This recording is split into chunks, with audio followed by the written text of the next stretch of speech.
I like to try and position myself as much as possible at high end.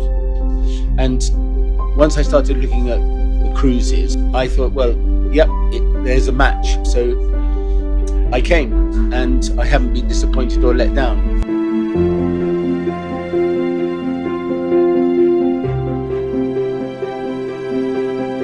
This is all about food. This is all about using fantastic Vietnamese ingredients. People in Vietnam are very fortunate because they have such wonderful ingredients. Then comes the style of my cooking, using Vietnamese ingredients with an Asian flair to create something quite new and unique. Vietnam is special.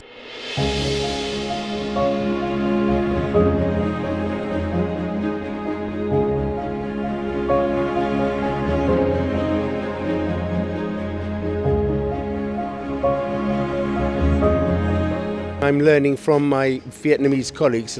They're showing me about how phenomenal Vietnamese food is. We're trying to give not just the Vietnamese people, but people that come and visit Vietnam.